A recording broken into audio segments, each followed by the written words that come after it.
cada vez que la abrimos tu palabra, hoy una vez más pueda conmover nuestro corazón, una vez más pueda tocar las fibras más íntimas de nuestra vida, pueda traer luz, esperanza, perdón, pueda limpiar y purificar nuestro corazón. Y esta noche tu palabra, como espada viva, como espada de dos filos, pueda cortar todo lo malo de nuestra vida, como también pueda darnos el poder para deshacer y enfrentar todas las artimañas del maligno. Danos tu bendición.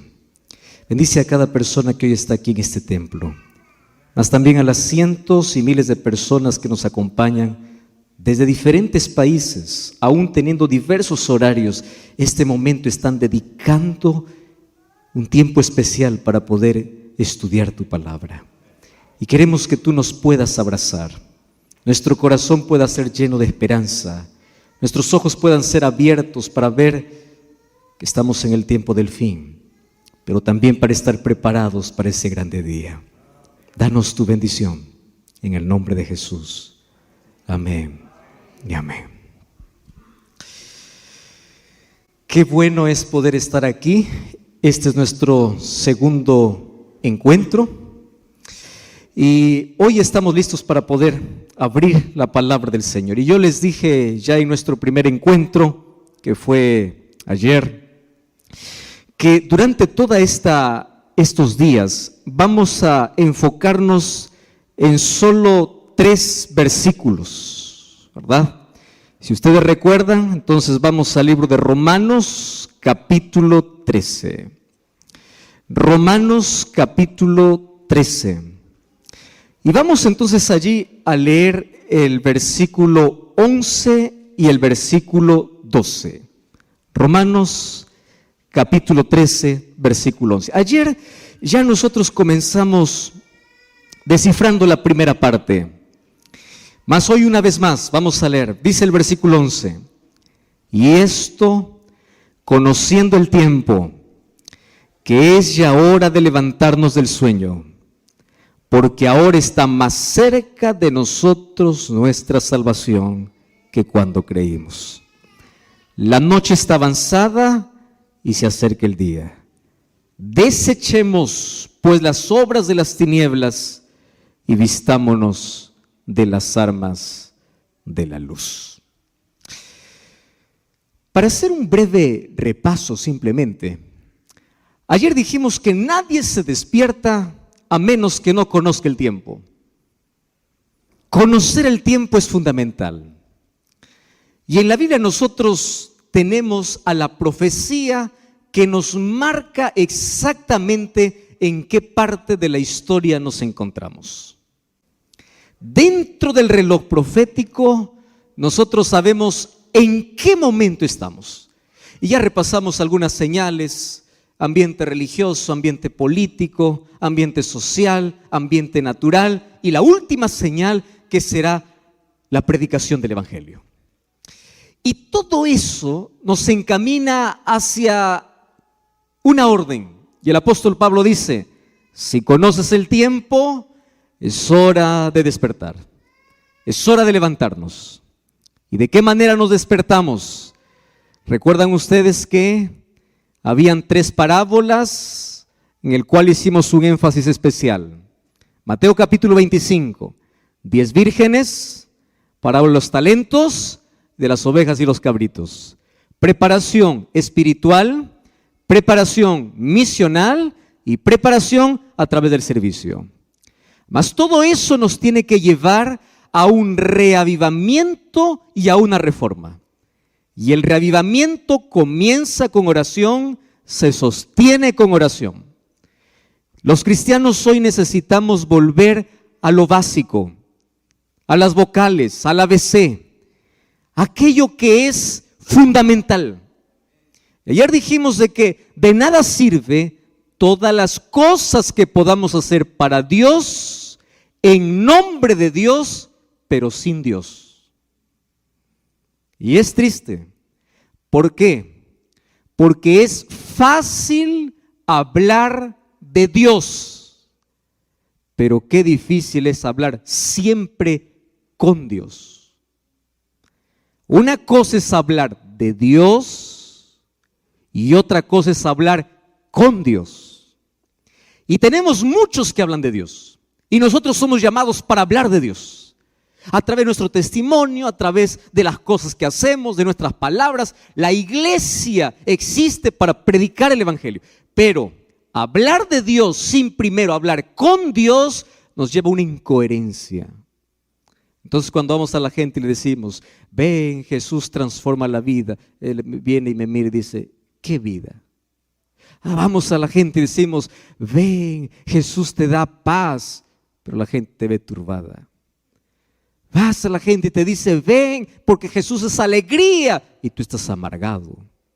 Entonces, ¿qué tipo de evangelio? ¿Qué cosa estamos dando a las personas? Entonces, despertar del sueño representa un reavivamiento, y ese reavivamiento trae una reforma, porque obviamente cuando cambia la mente, cambian los hábitos, cambia lo externo. Y dijimos que lo peligroso es que hoy estamos tan preocupados solamente en el maquillaje espiritual, menos en un cambio real. Cuando el cambio tiene que venir de adentro hacia afuera, no de afuera hacia adentro. Bueno, pero hoy nos ha tocado la tercera parte. ¿Y cuál es la tercera parte? Desecha las obras de las tinieblas y vístete de las armas de la luz. Así que hoy voy a comenzar hablando sobre un asunto que a todos nos compete. Miren, el problema no es estar en las tinieblas. El problema es conocer la luz y jugar con las tinieblas. Voy a explicar esto de nuevo porque en base a esto vamos a hablar muchas cosas hoy. El problema no es estar en las tinieblas. ¿Por qué? Porque aquel que está en las tinieblas un día conoce la luz y abandona las tinieblas. El problema no está en aquel que está hoy en las tinieblas. El problema está en aquel que conoce la luz, pero juega con las tinieblas. Y le voy a decir por qué razón. La razón es simple. El mayor peligro del cristiano es familiarizarse extremadamente con los asuntos espirituales sin cambiar nada. ¿Qué sucede? Cuando tú te familiarizas tanto con algo, pierdes el miedo. Yo no sé si ustedes recuerdan la primera vez que ustedes tomaron un automóvil. Yo recuerdo aquella primera vez. Vamos a aprender a manejar. Ahí estaba. Primero alguien me acompañó, me dio todas las indicaciones, vas a hacer esto. Y uno comienza, ¿verdad? Despacito allí, el timón con miedo y respeta todas las señales, ¿no? Todo. Genial. Eso es hasta que aprendas, ¿verdad? Una vez que aprendas ya no te da tanto miedo, porque te familiarizas. Y cuando pierdes el miedo, muchos de los accidentes justamente ocurren por mucha confianza, exceso de confianza. Aquí te dice manejar, bueno, yo voy a hablar en el lenguaje que yo conozco, aquí son millas, pero allá 80 kilómetros por hora, aquí 80, yo puedo manejar 120, ¿no? Puedo, ¿por qué? Autoconfianza. Cuando te familiarizas demasiado, tú confías mucho. ¿Qué sucede? Eso sucede en la iglesia en el asunto espiritual. ¿Hay que orar? Sí, hay que orar. Dime un concepto de oración. Conoce todos los conceptos de oración. Dime las 28 doctrinas. Conoce las 28 doctrinas. Dime la profecía. Conoce la profecía. El asunto es, conoces tanto de la luz, pero juegas con las tinieblas. Ese es el problema. Conoces tanto. ¿Y saben qué cosa es lo triste? Hoy tenemos probablemente un fenómeno que hay gente que conoce de reglas, gente que conoce de normas, gente que conoce de doctrinas, gente que conoce de profecías, pero gente que no conoce a Jesús. Conoce de todo, menos a Jesús. Tiene tanto conocimiento. Entonces el problema es que cuando tú te familiarizas tanto con un asunto sin cambiar, hay una palabra que a mí me da mucho temor y es la palabra insensibilidad. ¿Y saben qué cosa es lo que yo entendí? Cuando yo veo el libro de Apocalipsis y el mensaje que Cristo da para las iglesias, el corazón más duro no está fuera de la iglesia. El corazón más duro está dentro de la iglesia. Tanto así que cuando Jesús dice, he aquí yo estoy a la puerta y llamo, ese texto bíblico no se aplica a aquel que está afuera. Ese texto se aplica a la iglesia. ¿Dónde está? Aquí estoy a la puerta y llamo. Apocalipsis 3:20. Apocalipsis 3, ¿de qué habla? Un mensaje a las 7 iglesias. ¿Para qué mensaje era? He aquí yo estoy a la puerta y llamo. Para la última iglesia. ¿Cómo se llama la última iglesia? La Odisea. ¿Quiénes forman la iglesia de la Odisea? Nosotros. Entonces, el llamado no es de Jesús a aquel que anda en las tinieblas. He aquí yo estoy a la puerta y llamo. No, no, no. He aquí yo estoy a la puerta y llamo es aquel que conoce la luz, sabe de la luz, pero Cristo sigue fuera. ¿Y saben qué es lo triste? Cuando uno se acostumbra a escuchar la voz de Dios sin hacer nada para cambiar, ¿sabes qué pasa? Sucede más o menos como cuando tú te vas a trabajar al campo. Yo no sé cuántos de ustedes conocen la vida del agricultor. Yo crecí en la agricultura porque mi padre fue agricultor. Conozco muy bien el proceso de la siembra hasta la cosecha, el sacrificio que hay que tener para sacar un grano de arroz. Imagínalo, para sacar una papa, un tomate, todo ese proceso. Pero si tú tocas la mano de un agricultor, tú vas a ver que la mano del agricultor es una mano áspera, dura, pero no se volvió dura de la noche a la mañana. Fue un proceso. Aquella mano áspera y dura un día fue mano suave. Pero ¿qué cosa hizo que se endurezca? Todos los días haciendo lo mismo. Pala y machete y barreta y pico y todos los instrumentos que se usan. Entonces la primera vez duele. Escucha lo que estoy diciendo. La primera vez duele. La primera vez toca tu corazón. Duele. Y tú dices quiero cambiar. Pero tú insistes en las tinieblas. Y de allí sigue y sigue y sigue. Hasta que llega a endurecerse. Y esto es lo preocupante. El corazón más duro está dentro. ¿Por qué? Porque cada vez que va al templo, a veces dice, ¿quién va a predicar? Fulano de tal. Ya.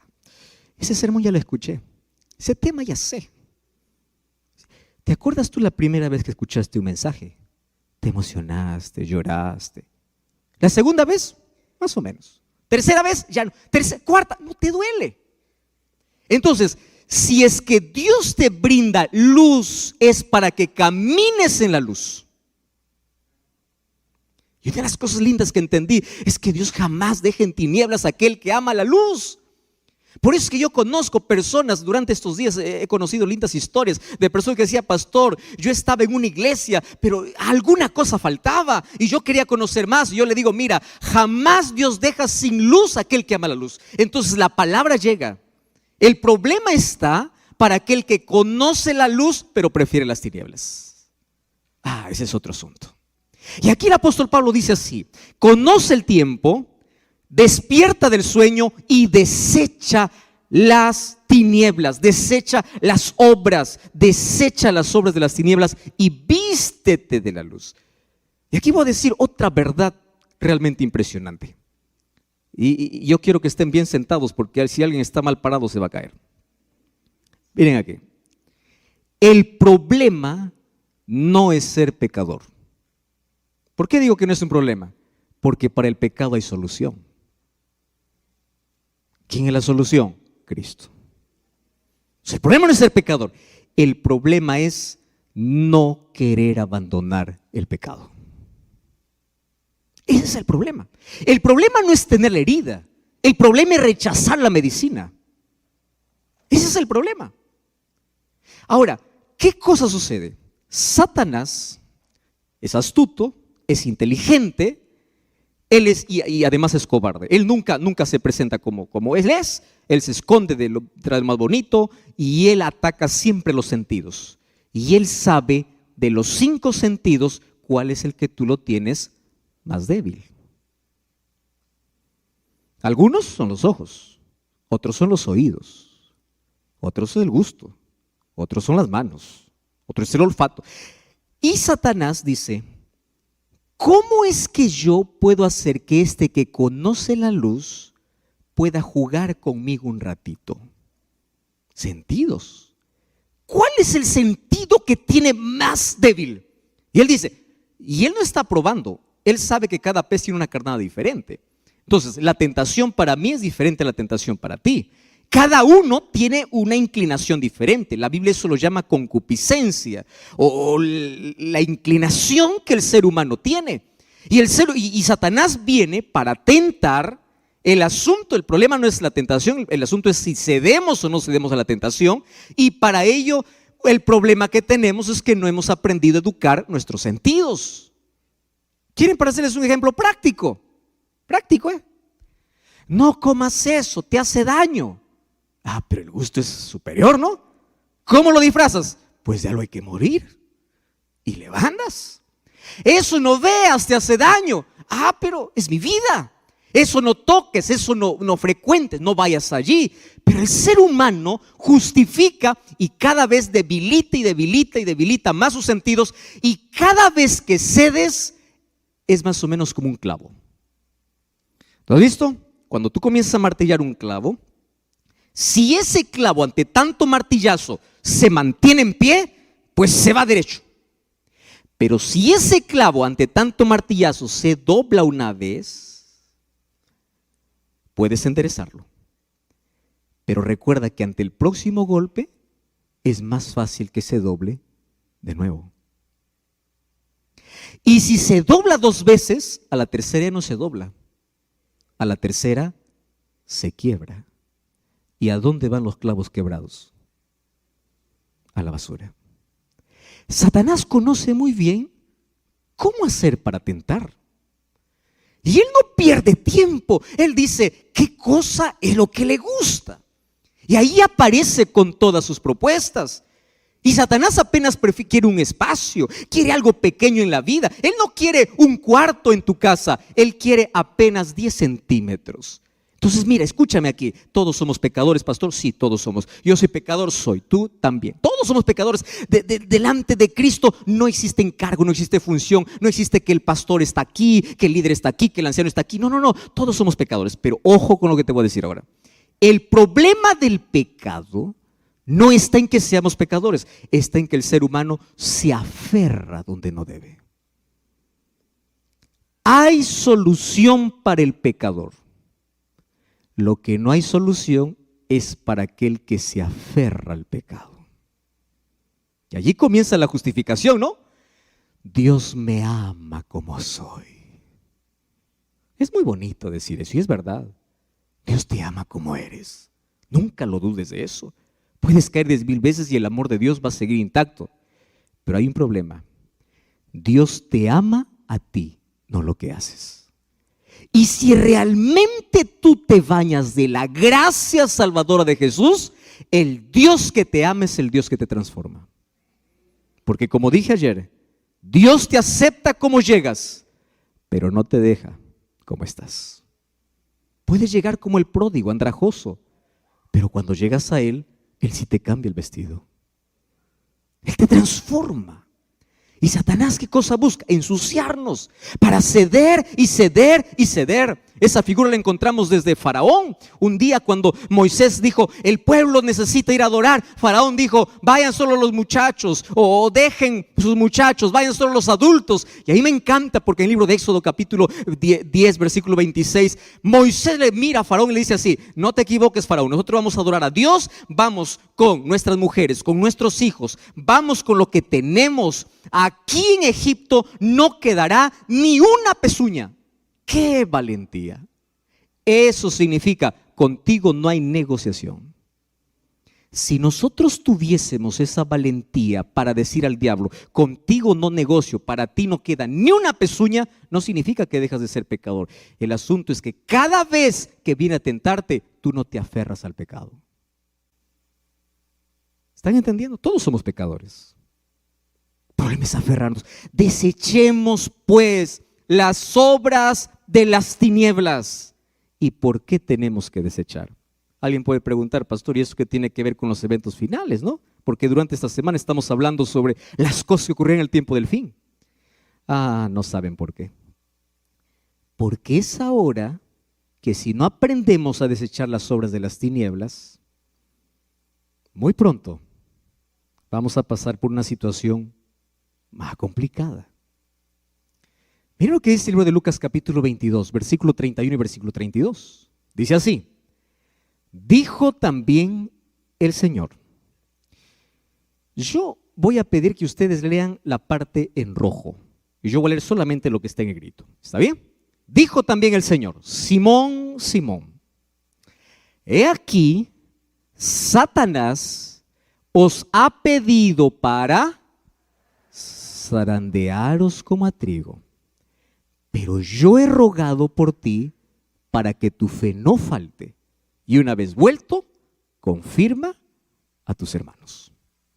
¿Saben qué cosa es lo que me llena de intriga de ese texto? Es que ante ese pedido Jesús no le dice: yo te libro del zarandeo. No. Jesús le dice: yo solamente oré para que tu fe no falte. ¿Qué quiere decir?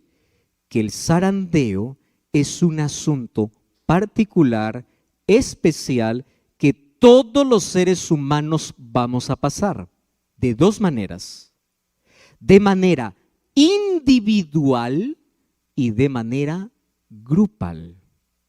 Así que déjenme explicarles hoy en qué momento el cristiano es zarandeado. En primer lugar, de manera individual, y luego en el tiempo del fin, que ya estamos en ese tiempo, nuevamente la zaranda se moverá y aquel que no es trigo, pues el viento se lo llevará.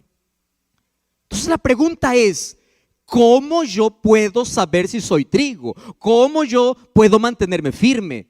Y ahí viene el complejo, ¿no? De la culpa.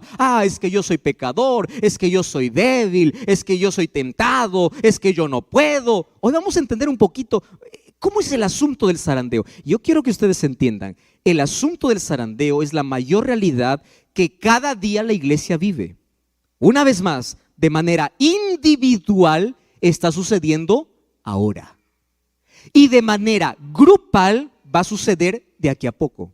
Justamente antes de que Dios derrame la lluvia tardía. Eso será nuestro tema del sábado.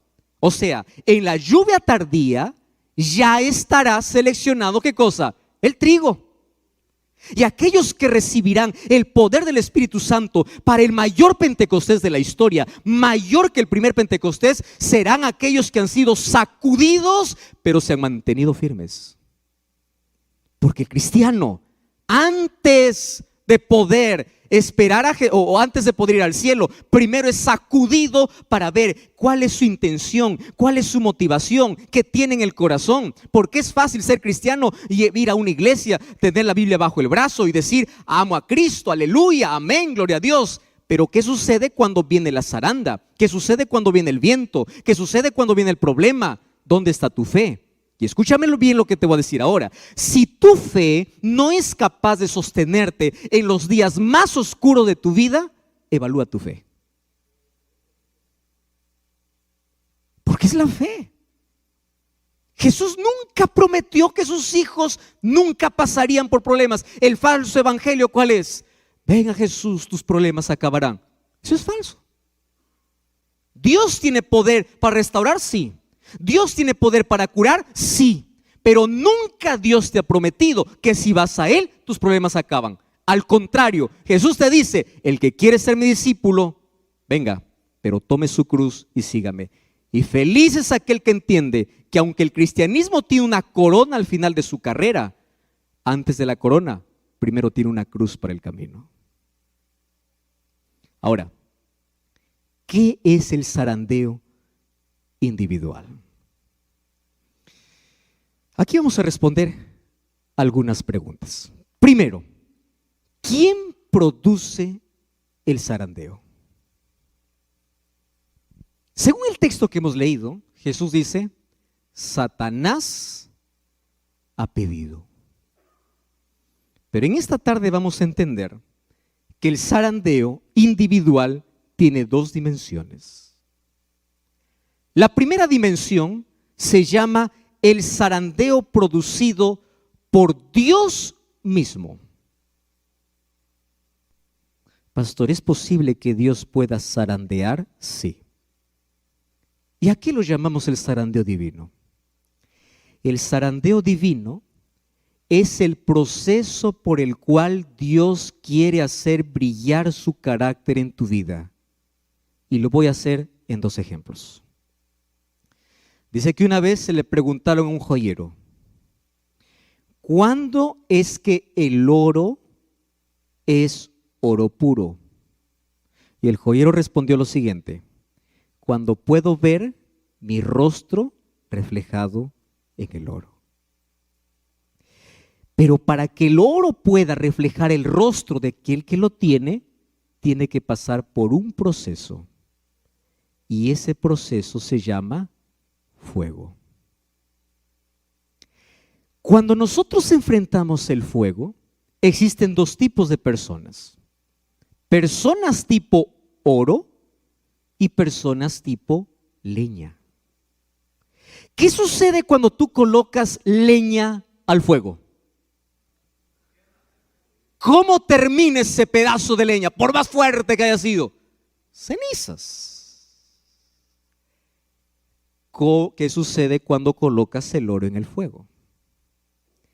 Más fuego, más brilla. La pregunta es, ¿quién eres? ¿Oro o leña? Porque puede ser que en algunos casos nuestra fe se deshaga ante la primera prueba de la vida. Y quiero que sepas que la Biblia sí habla de que Dios sí prueba a sus hijos. Es bíblico. Dios permite que sus hijos pasen por el desierto, pero Él los acompaña. Eso es bíblico. Dios permite que sus hijos entren al horno de fuego, pero Él los acompaña. Él nunca te prometió que no pasarás por el desierto, que no pasarás por el horno. Él te prometió: estaré contigo en el desierto y en el horno. Pero hay algo que no puede evitar: que tú pases. ¿Y por qué razón Dios quiere llevarnos allí? Hermanos, por una razón simple. Porque hay tanta cosa que Dios quiere quitar de nuestro corazón y el ser humano no aprende a la buena. Quiero que ustedes entiendan esto, y esto lo aprendemos desde niños. Dile a un niñito: no metas tu dedo allá en el enchufe. Mientras más le digas no, él tiene más ganas de meter. ¿Es así o no? Lo digo porque a mí me ha pasado. Es peligroso. Ay, pero quiero probar. ¿Por qué es peligroso? Claro, cuando crecemos ya no metemos el dedo al enchufe, pero metemos a otras cosas. Y comenzamos a jugar con el peligro, ¿verdad? Ante los no parece que nosotros somos impulsados y queremos. Entonces, ¿qué cosa tiene que hacer Dios? Para salvarnos, a veces tiene que pararse como un padre y decir: eso no. Y si tú realmente me amas, yo voy a permitir, te voy a llevar al desierto, te voy a llevar al horno y vamos a pasar juntos. Pero quiero una cosa: que en el horno tú no te sueltes de mi mano. Yo prometo estar contigo, pero tú no te sueltes. No te sueltes. Entonces, cuando la gente dice: pastor, estoy pasando por crisis, problemas, enfermedad, dolor, conocí a Jesús y un problema tras otro, le digo: bienvenido al horno, pero no te sueltes, va a pasar. No es eterno, pero mientras pasa parece que es eterno. Pero aférrate, aférrate. ¿Y por qué razón? Porque para que Dios pueda quitar el mayor problema del ser humano y nos enseñe a depender, quiero que sepas que las lecciones más poderosas de la vida no lo aprendemos en la prosperidad. ¿Sabes cuándo lo aprendemos? En la dificultad. ¿Cuándo oras más tiempo delante de Dios? Cuando tienes todo, cuando no tienes nada. ¿Por qué? Porque así somos. Dios quiere arrancar el cáncer. Y a veces ese cáncer que te está carcomiendo y puede hacer que te puedas perder, Él tiene que usar el bisturí divino. ¿Qué cosa es el bisturí divino? Es una operación. Yo ya conté esta historia. Hace algunos años yo enfermé, fui al médico. Me dijeron: tienes el apéndice a punto de reventar. De aquí no sales, te vamos a operar. Me pusieron una anestesia primero. Y todos los que han ido ya a un quirófano, ¿no? Ve todos los cuchillos que le van a meter ahí. Yo lo llamo cuchillo, pero tiene su nombre, obviamente, ¿no? Todas las cosas. Ahí aparece el equipo médico, aparece la anestesiólogo, el anestesiólogo. Tranquilo, tú no vas a sentir nada. Imagínate que estás durmiendo y vas a despertar. Y gracias a Dios que me tocó un médico que era un ángel disfrazado de humano. Viene y me dice, no, esto no duele nada. Lo que va a hacer es algo pequeñito, me dice, chiquitito, nada más. Y uno pues no, empieza confiado, se deja y uno no sabe en qué momento duerme. Y de pronto tú despiertas y no sabes ni dónde estás. Solamente sabes que estás cubierto, ves a otro que está en la misma condición que tú y tú reaccionas y dices, ¿morí o estoy vivo? ¿No? Porque estaba también echado igual que tú. Hasta tomar conciencia no te duele. Pero después va pasando la anestesia y de pronto comienzas a sentir como si en ese momento estuviesen introduciendo, ¿verdad? Ese bisturí. Pero ¿sabes qué cosa es lo curioso? Es cuando termina la operación, tú eres capaz de poder besar al doctor y decirle, gracias doctor, gracias doctor, gracias doctor. Y tú luego razonas y dices, ¿por qué le agradezco? Porque me cortó. ¿Qué cosa hizo? Cortarte. Ah, sí.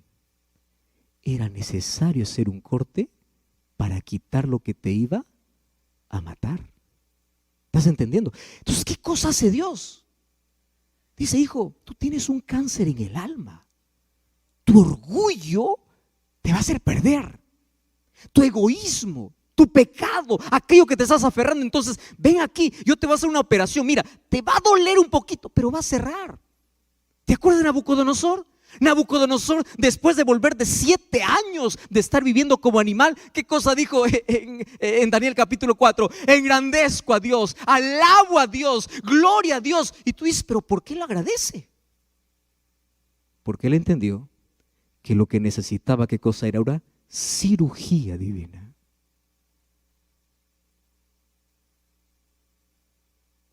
Entonces, la primera fase del zarandeo individual, ¿en qué consiste? En que las pruebas son necesarias.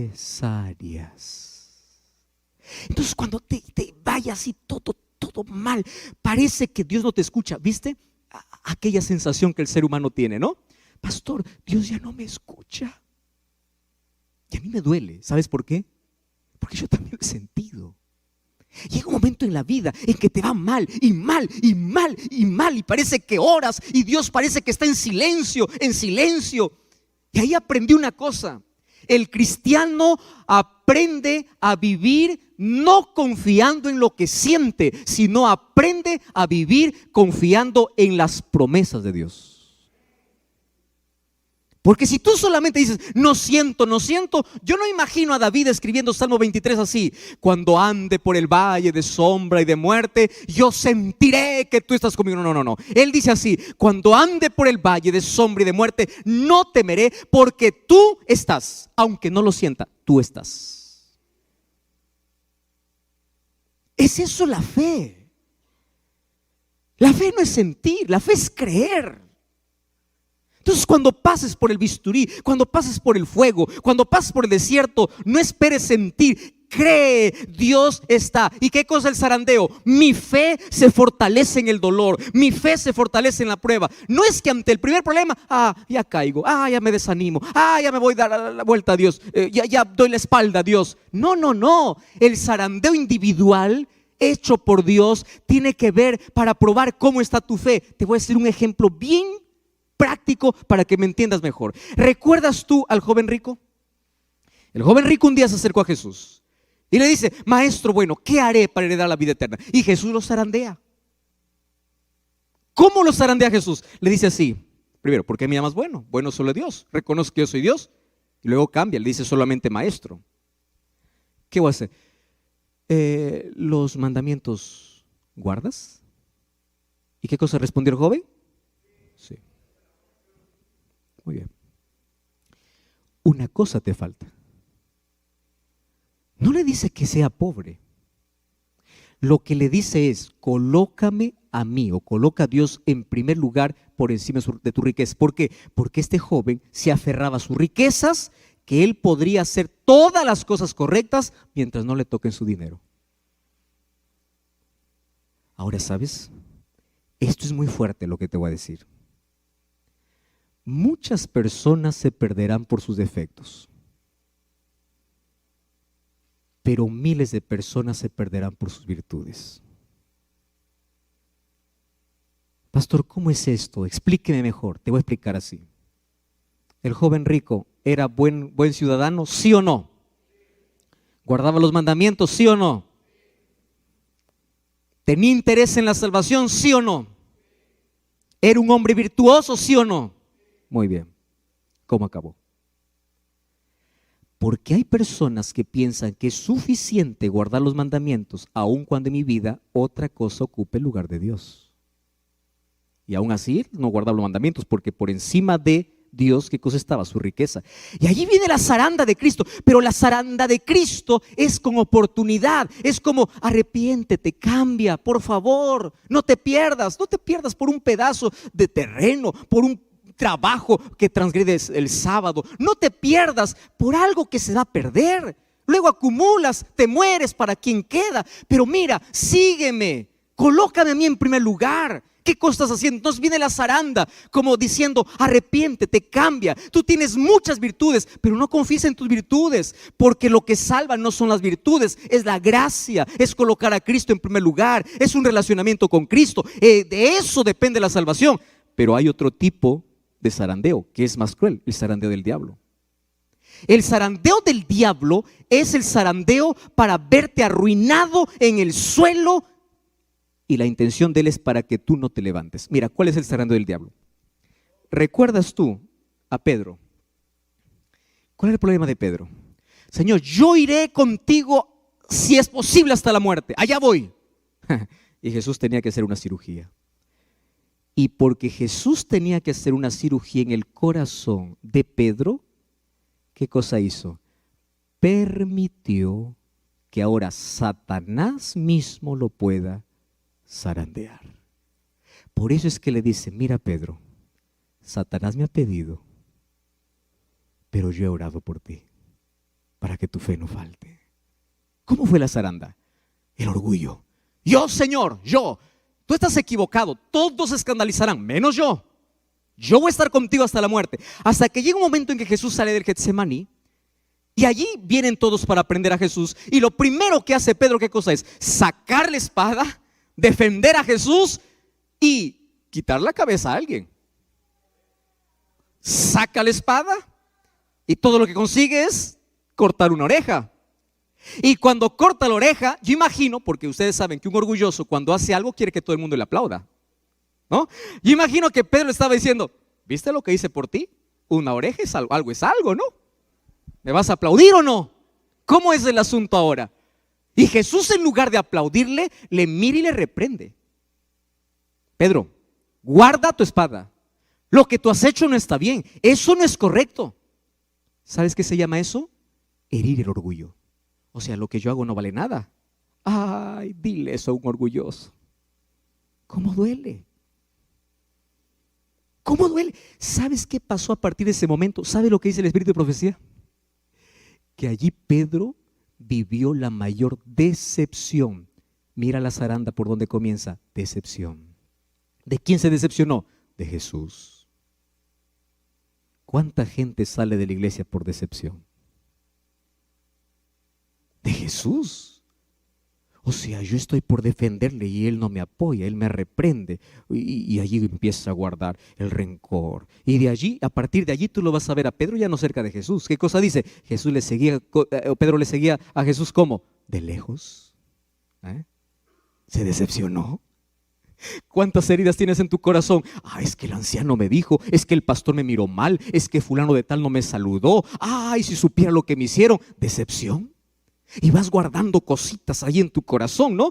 Fulano y fulano, y piensas que todo el mundo está en contra de ti, hasta que llega un momento en que tú tienes que testificar de Jesús y en ese momento dices, yo no soy más, ya no más, no lo conozco, no lo conozco. Ay, ahí Satanás aprovechó para decirle, ya negaste, tú no mereces nada, ya estás hundido. Yo quiero decirles aquí un asunto interesante, hablando acerca del zarandeo. ¿Ustedes saben que existen 2 zarandeos? ¿Cuál es el segundo zarandeo? El primer zarandeo consiste en que aquel que está caminando no caiga. Entonces aquel que pasa por las dificultades sigue caminando, llora, grita, pero sigue caminando y no cae. ¿Correcto? Entonces pasa el primer zarandeo. Pero el segundo zarandeo es más complicado. El segundo zarandeo está para aquel que cayó. Y aquí entra la parte más bonita. Ustedes saben que aquel que cayó también es zarandeado, pero el doble. ¿Y por qué razón? ¿Cuál es el zarandeo del que está caído? No te levantes. Ese es el zarandeo. Yo quiero decirte una cosa. No te preocupes si caíste en la vida. Voy a hablar para alguien que está mirándome allí del otro lado. Tú dices, pastor, yo ya fallé, yo soy resentido, yo salí de la iglesia, yo abandoné mi fe. Tranquilo, hay oportunidad para ti. Es verdad que el primer zarandeo caíste, correcto, todos los seres humanos caemos. Es más, quiero decirte que el cielo estará lleno de personas que cayeron. Pero escúchame una cosa, del segundo zarandeo es donde tú no debes quedar. Y el segundo zarandeo consiste en que tú debes eliminar de tu cabeza la voz del diablo que te dice, vas a volver a caer, no vuelvas, no insistas, ¿para qué? Tú no sirves para ser cristiano, no vuelvas a la iglesia porque todos te van a mirar mal, no vuelvas a la iglesia porque tú eres un miserable, no vuelvas a Jesús porque tú ya te hundiste en la vida, tú no mereces el perdón de Dios, Dios dejó de amarte. Ese es el segundo zarandeo, porque el diablo al que está caído, él no se contenta con verlo caído, él se contenta cuando el que está caído dice, me rindo, desisto. Allí perdió su batalla el diablo, o allí ganó su batalla el diablo. Tú sabes que al diablo le interesa que el cristiano caiga, sí le interesa, pero más le interesa que el cristiano que cae no se levante. Porque la victoria de Satanás no está en hacer caer, porque aquel que está caído puede levantarse por la gracia de Jesús y en el nombre de Dios puede transformar su derrota en victoria, como sucedió con Pedro. Pedro lloró, se arrepintió, se levantó, fue discípulo de Jesús, el mayor predicador. 3,000 personas en el Pentecostés se bautizaron por su mensaje. El apóstol murió por Jesús porque después de su caída se levantó. El problema no son las caídas, el problema es que cuando tú estás caído no te levantes. Y el mayor trabajo del diablo es mandar sus demonios, es mandar gente, es mandar incluso tu familia para decirte, ya no te levantes, tú no mereces, tú ya caíste, tú ya fuiste demasiado lejos. Porque la segunda zaranda lo hace el enemigo para hacerte, para que estés caído, pero el Espíritu Santo aparece, levántate, levántate, levántate. Estoy hablando para alguien que hace mucho tiempo está escuchando la voz de Dios. Vuelve, regresa. Es el Espíritu Santo usando un predicador, usando un libro, usando este medio de comunicación. Es el Espíritu Santo hablando a tu corazón. Vuelve, levántate, porque Satanás no está tranquilo. Satanás no está feliz solo porque caíste. Satanás estará feliz cuando tú digas, yo no sirvo para ser cristiano, y te quedes allá afuera. Allí será la mayor victoria de Satanás. Pero mientras te caes y levantas, habrá oportunidad para ti. Habrá. Entonces el zarandeo de manera individual tiene que ver con un zarandeo que uno puede ceder ante una debilidad, puede caer, pero el segundo zarandeo está en si me quedo o me levanto. Y aquel que se levanta vuelve nuevamente a ser trigo, vuelve nuevamente a los brazos del Señor, vuelve nuevamente. ¿Sabes qué? Para decirlo de manera más didáctica, Satanás usa 3 Ds para poder destruir al ser humano. Primera D, duda. Repite conmigo. ¿Cuál es la primera D que usa el diablo para destruir? Duda. Segunda D, desánimo. ¿Cuál es la segunda D? Desánimo. Y tercera D, desiste. Desistir. Ya me caí, yo no puedo luchar con este pecado, yo siempre caigo. Levántate. La vida es de caídas y levantadas. Y en una de esas, vístete de la gracia de Cristo, aférrate a Cristo, no abandone el pecado y dile: Señor, yo no puedo, yo soy débil, pero tú puedes hacer lo que yo no puedo. Y el Señor va cambiando, va transformando tu carácter, tu vicio, tu problema, tu gusto, tu preferencia. No hay nada que Dios no pueda cambiar. El asunto es que no te quedes allí, porque de ese primer zarandeo tú puedes levantarte y convertir tu mayor derrota en tu mayor victoria. Claro que puedes. Porque ¿qué sucede? Aquellos que no están preparados para eso, va a venir un segundo zarandeo. Y ese zarandeo es el zarandeo en conjunto para toda la iglesia. ¿Saben cuándo ocurrirá esto? No es que ocurrirá, ya está ocurriendo.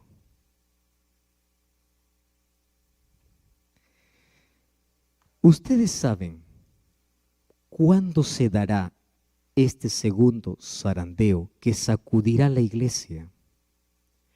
Y se verá la mayor apostasía de todos los tiempos. ¿Qué cosa es apostasía? Miles de personas abandonarán su fe. Y aquellos que un día parecían estar firmes se volverán en enemigos del pueblo de Dios. Pero saben, yo encontré un texto que a mí me impactó mucho y dice así: aquellos que caerán en el zarandeo serán aquellos que tuvieron una experiencia superficial con Dios. Por eso es que yo insisto desde ayer, 40 años en la iglesia no significa nada a menos que tú no pases tiempo con Dios. Y acá hay una frase que quiero que se te quede en la cabeza. Cristianismo no se cuenta los años que estuviste en la iglesia, sino el tiempo que pasaste con Dios. Eso es cristianismo. Entonces aquellos que no tienen una experiencia real y profunda caerán en conjunto. Ahora estamos hablando en conjunto. ¿Cuáles son las cosas por las cuales caerán? A mí me encanta porque dice que cuando el creyente ora, los ángeles vienen para poder levantarlo. Pero antes de la lluvia tardía, antes del fuerte pregón, vendrá la zaranda más fuerte sobre toda la iglesia. Ahora estamos viviendo un poco de eso. Ustedes saben que hay personas que están esperando un pretexto para dejar la iglesia. Y quiero decirles una cosa. COVID-19 ya nos enseñó, nos dio un adelanto de lo que va a pasar. Iglesia de 300 miembros, ahora solo hay 100. ¿Dónde están los 200? Estaban esperando solo una oportunidad. Y todavía no estamos en la zaranda fuerte.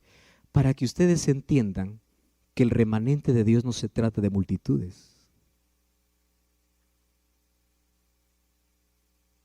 Ahora, 4 cosas por el cual vendrá el zarandeo.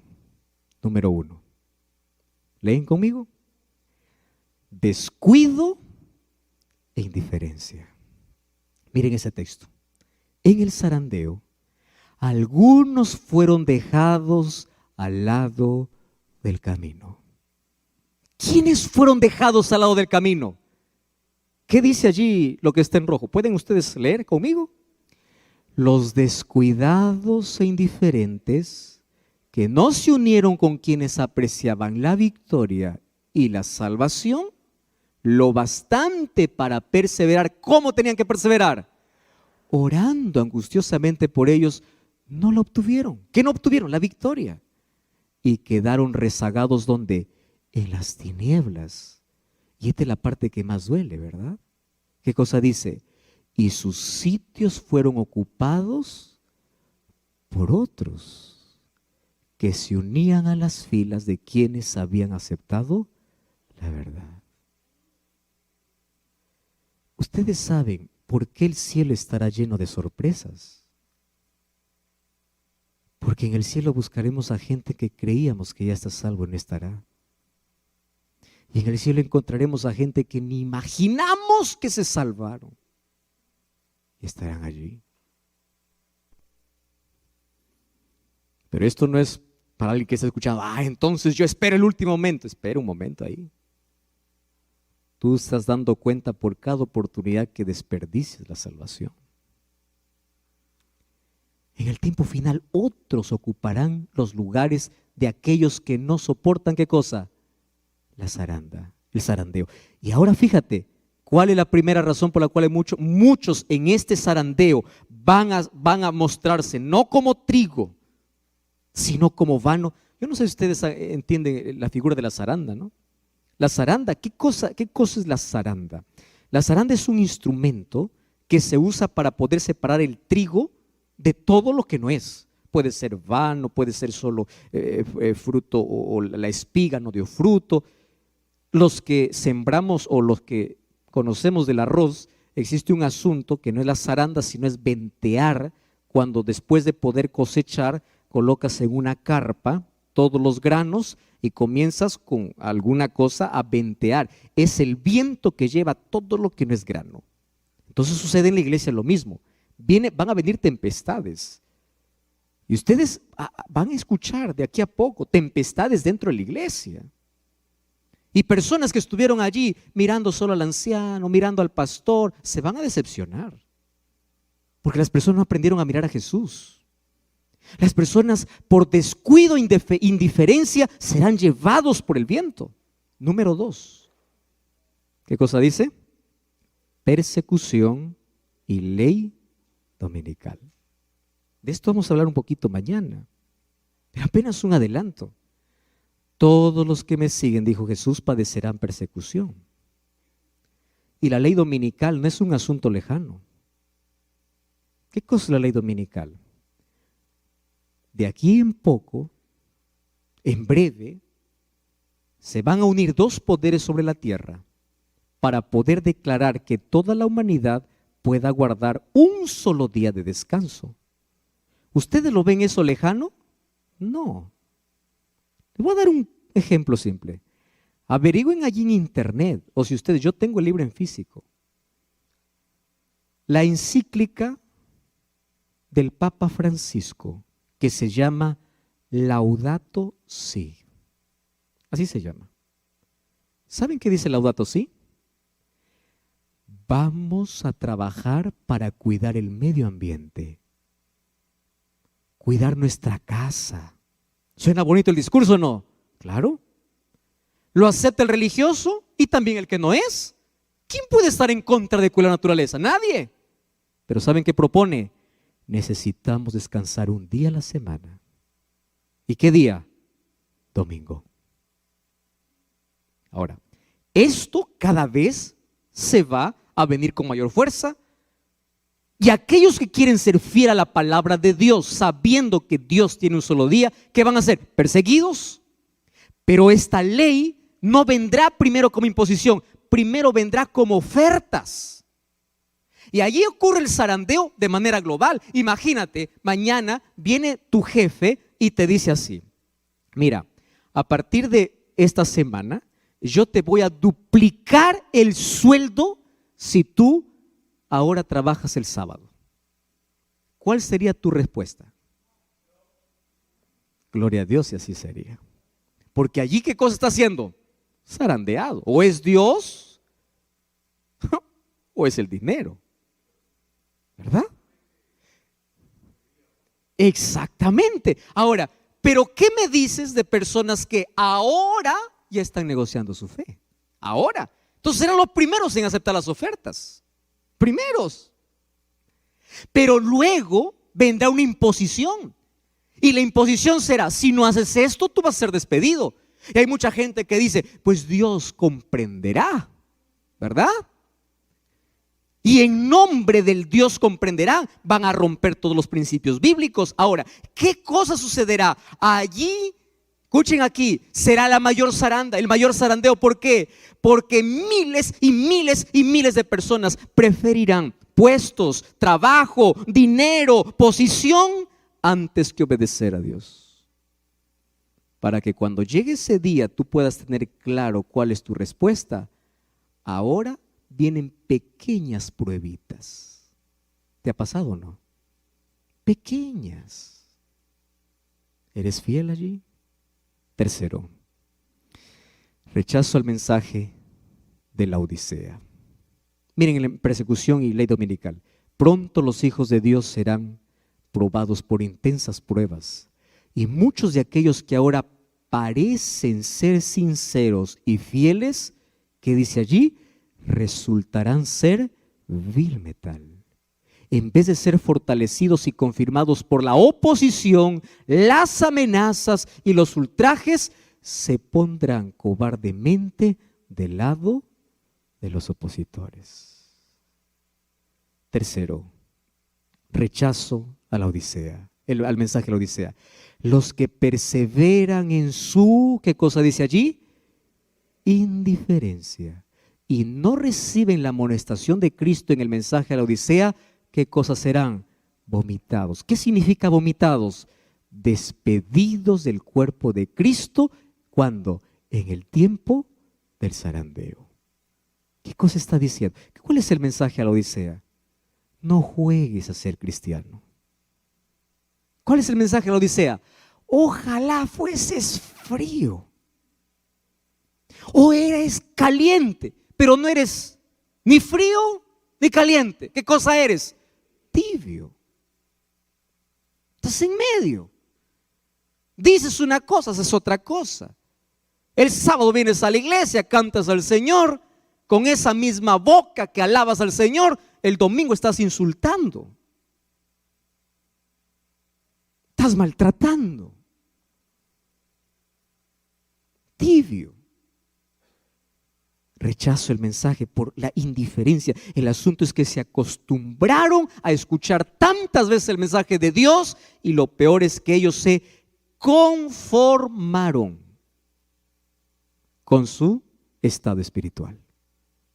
Hay gente que se conforma. Así será, pues. Así moriré, pastor. Así. No hay cambios. Finalmente, fíjense lo que dice aquí. Conocimiento superficial. ¿Qué es conocimiento superficial? En lo porvenir, las supersticiones satánicas, ¿qué cosa dice? Cobrarán formas nuevas. El error será presentado de un modo agradable y halagueño. Falsas teorías revestidas de luz serán presentadas al pueblo de Dios. Así procurará Satanás engañar a los mismos escogidos, si fuera posible. Eso dijo Jesús en Mateo 24. Y se ejercerán influencias extremadamente seductoras. Y esa frase hay que tener en cuenta. ¿Qué dice? Se hipnotizarán las mentes. ¿Saben que eso ya se está cumpliendo hoy? Satanás está vendiendo toda la filosofía a través de películas y música. Y de manera camuflada está entrando a nuestra cabeza cosas que hay gente que cree más en una película que en la Biblia. Yo he preguntado a muchas personas, por ejemplo, diciendo, ¿por qué crees en el rapto secreto? Y la mayoría no me sostiene con la Biblia. Me sostiene con películas de Hollywood.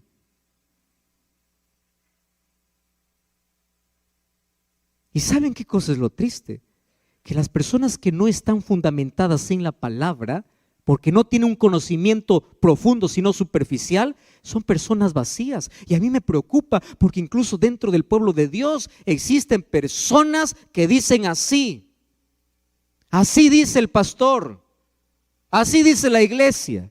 Así dice el anciano. Eso me preocupa porque nuestra palabra tiene que ser así dice Jehová. Así dice la Biblia. No es lo que diga alguien. Lo que diga alguien tiene que confirmar lo que la Biblia dice. Pero hay tantos grupos hoy que se desunen a la iglesia. Que este color, que así, que el peinado así, que la caminada así, que el rostro así, que esto así, esto no me gusta, que esto sí me gusta. ¿Quién dice? Así dice el pastor fulano, así dice el pastor. No, así dice la palabra. Si tu preferencia o lo que dices no está basada en la palabra, pues... Y una de las cosas tristes es que hoy nuestras Biblias están cerradas. No estoy hablando dentro del mundo secular, dentro del propio pueblo de Dios. Qué triste es que cristianos apenas leen el versículo que se da en el culto divino y la Biblia se mantiene cerrada por 7 días más.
Queridos, va a llegar un momento, y ese momento comenzó.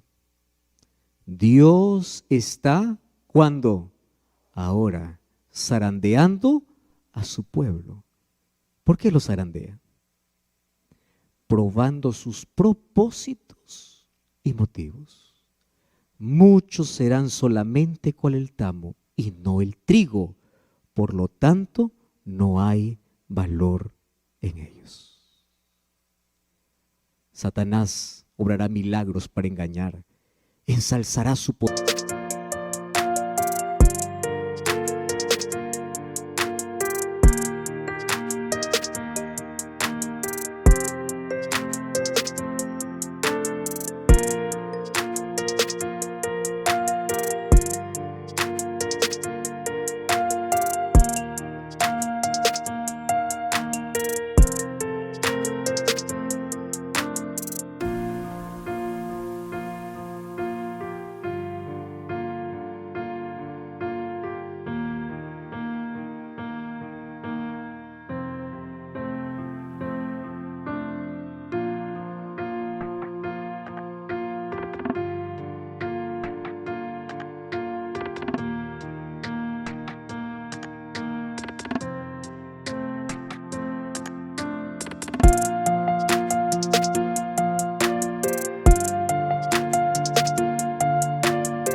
Poder como supremo. Puede parecer que la iglesia está por caer, pero no cae. Permanece mientras los pecadores de Sión serán zarandeados y arrojados fuera. La paja será separada del trigo precioso. Mucho cuidado.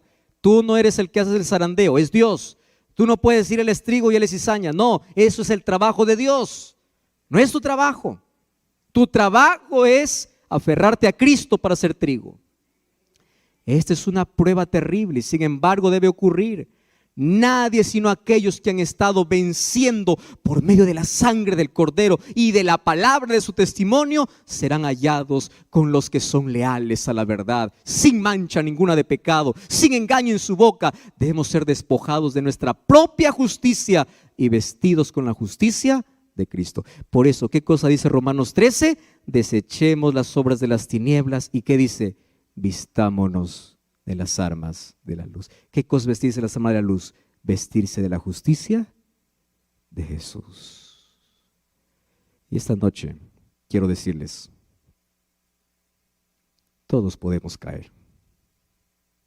El apóstol Pablo decía, el que piense estar firme, mire que no caiga.